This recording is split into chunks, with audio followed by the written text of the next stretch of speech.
Le damos la bienvenida a Julia Alderete, licenciada en Psicología y especialista en trastornos de alimentación.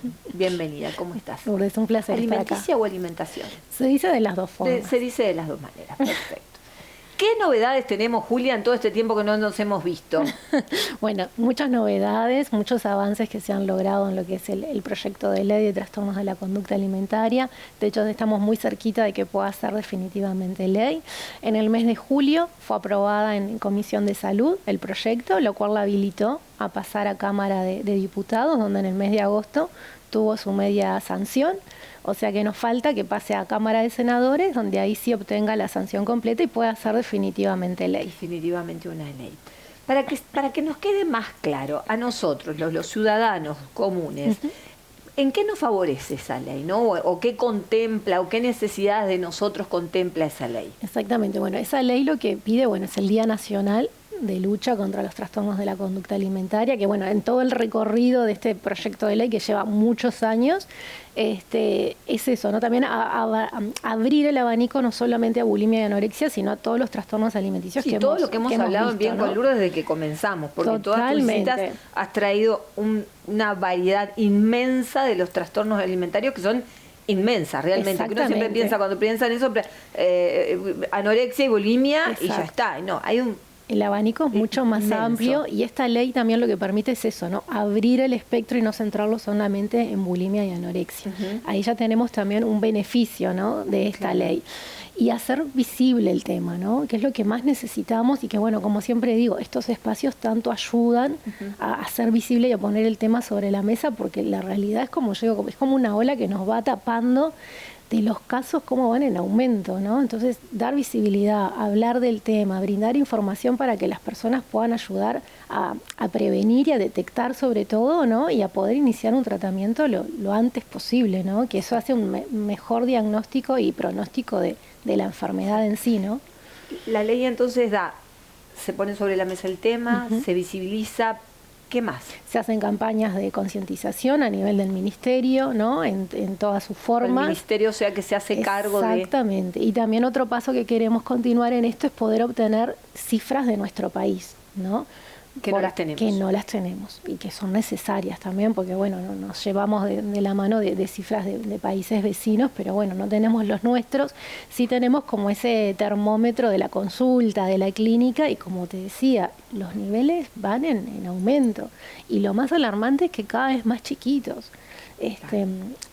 En Aluba particularmente trabajamos con adolescentes y adultos, pero a nivel de la consulta particular, por ejemplo, me llegan muchas consultas por niños, 5 o 6 años, con trastornos alimenticios, y es un trastorno alimenticio que no arrancó hace un mes, que incluso lleva hasta 2 o 3 años que tiene ese niño. ¿Cómo se presenta la patología alimentaria? Un trastorno alimenticio, porque a nosotros nos ven muchas mamás, muchas abuelas, o sea, ¿qué tenemos que mirar? O sea, ¿no?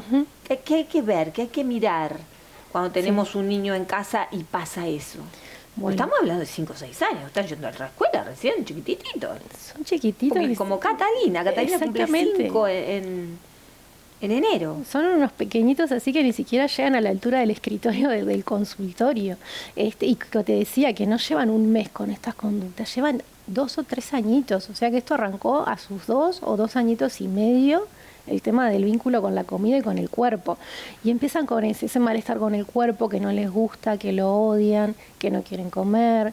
En el jardincito ya, por ejemplo, casos particulares que he visto en el jardincito, compañeritos que le hacen un comentario sobre el cuerpo y eso ya los pone de una forma, los predispone a no querer comer, a sentirse mal. Erradicar la gordofobia me encantaría.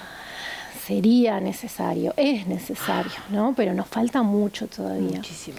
Si bien estos espacios brindan esa oportunidad para hablar del tema y concientizar del daño que puede hacer una palabra, ¿no? Y no estamos hablando solamente en adultos, en adolescentes, que también es importante obviamente, estamos hablando en niños, y que ese niño se lo dice a otro niño porque lo escuchó en la casa. En la casa. En la casa, ¿no? Entonces es ahí donde tenemos que revisar y a ver qué criterio tenemos, qué cosas decimos, qué comentarios tenemos, qué conductas tenemos nosotros mismos, porque a ver, los niños repiten lo que ven también, ¿no? Totalmente. Entonces, eso, tomemos conciencia, yo creo que el foco a atacar es ese, ¿no? Para dar ese cambio que tanto necesitamos, ¿no? Y que puedan cambiar también las próximas generaciones, que ya no vengan con eso y las actuales, bueno, poder revertirlo de alguna forma, ¿no? Y cada uno aportar ese granito de arena. Te voy a hacer una pregunta desde la super ignorancia. ¿Hay una predisposición al trastorno alimentario? Sí, también tiene un componente genético. Hay un componente Hay genético. un componente genético. Es multifactorial, como Vos siempre siempre decimos, me lo has ¿no? dicho, pero es como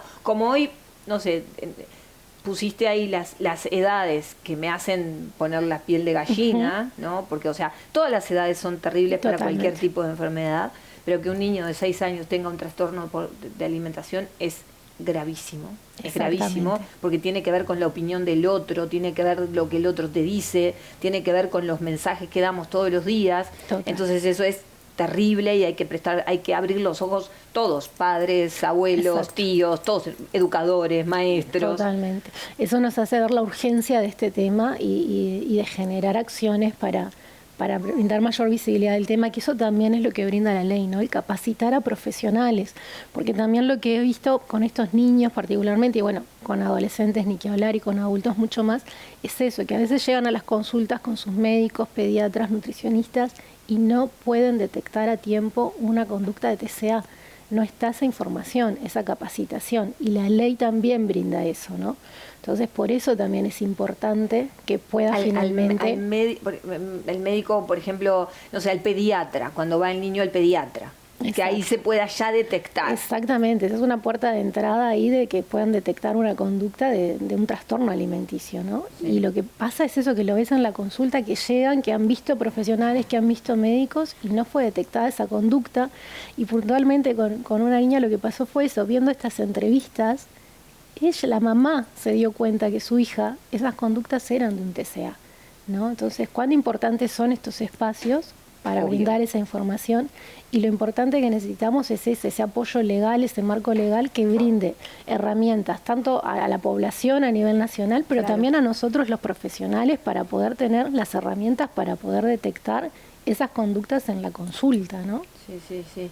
No, y todo lo que se demora en llegar a una consulta, Julia. ¿Vos sabés lo que se demora en llegar a una consulta? Totalmente, es impresionante. Es inmensa. O sea, todo lo que tiene que pasar por la vida de un adulto para llegar a una consulta psicológica es inmensa. Total. O sea, un adolescente y un niño. Mucho más. O sea, cuántas barreras, o sea, que alguien lo observe desde un lugar objetivo, o sea, ¿no? Exacto. Porque es como hablábamos con los adultos. Había conductas que eran como muy son como todos muy borde, muy en ¿no? el límite. Muy en el límite. Decía, ay, le gusta el ejercicio, sí le gusta el ejercicio, ¿cuántas horas de ejercicio? Le gusta, ¿no?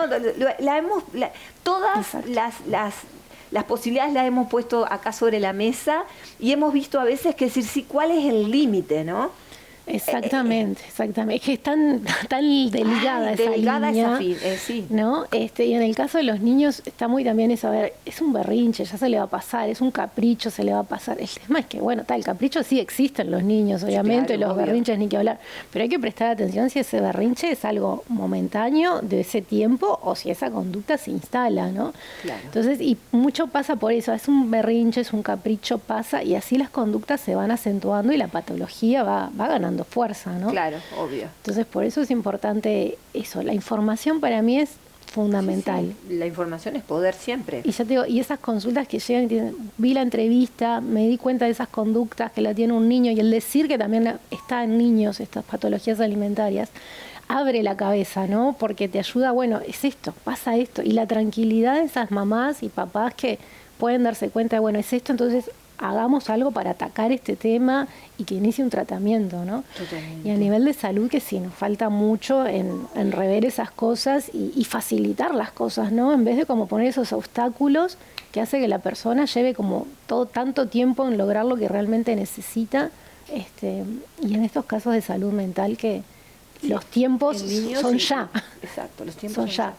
¿No? Y nuestro sistema de salud no tenemos lamentablemente esos tiempos, ¿no? Porque es un caso de salud mental, bueno, ahora hablando de niños, pero también hablando de grandes, bueno, también en las conductas de suicidio, ¿no? Que también están relacionadas con los trastornos. Que todos estos trastornos pueden llegar a terminar en la muerte, literal. Exactamente, y alguien que esté pensando en no querer vivir más, que vaya a un centro de salud y que su consulta sea de acá a 3 meses, claro, no puede ser. No puede ser.